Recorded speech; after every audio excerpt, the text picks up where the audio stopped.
Just like within the self, a really key component to health within a system between two people is differentiation, right? Differentiation between you and I, right? Between the two people in that system, right? Healthy systems have two separate whole individuals. Just like systems in the body, they need to have separate organs that are highly differentiated, but also in communication with each other, right? So we need to have, within a relationship, we need to have two separate individuals. Without that, there's no communication, right? Being a healthy, separate individual, again, this is where it goes back to the needs within the self system, right? To have two separate, healthy individuals that are coherent, have coherent, separate identities, they need to have their own work being done, right? They need to have a sense of their own strong identity too, right? And ideally in relationship, there is some fluidity, that the truth is, like, if you're totally separate individuals, whole, strong, but without deep connections in that relationship, that's not really a vital relationship, right? That's not one that's going to feed you deeply, right?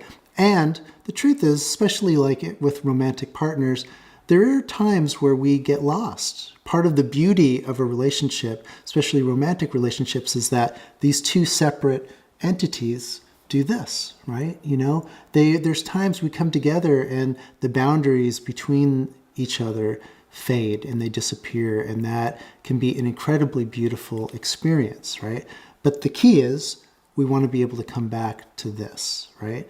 And one of the things that can be problematic oftentimes in relationship is that we can have what you would call, difficulty with individuation, right? Fusion, right? Where two people lose their sense of self in relationship, not just for a moment of exchange and communion, but they lose their sense of identity completely in the relationship, right? They forget who they are. They're living for the other person, for example, right? They don't have a separate sense of self. And that would contribute to what might be called pathological communion, right? A communion that is not healthy anymore because there's no separate entities that are coming together in communion. The flip side is, and I see that a lot in couples that come in to see me, right? With all good intention, they can get really lost in each other. They can get lost in a family, right? When kids get involved, that creates even more potential to kind of lose sense of identity. So one of the things that's really important for healthy relationships between two people is being able to keep that sense of separateness and separate identity while still being in communication, right?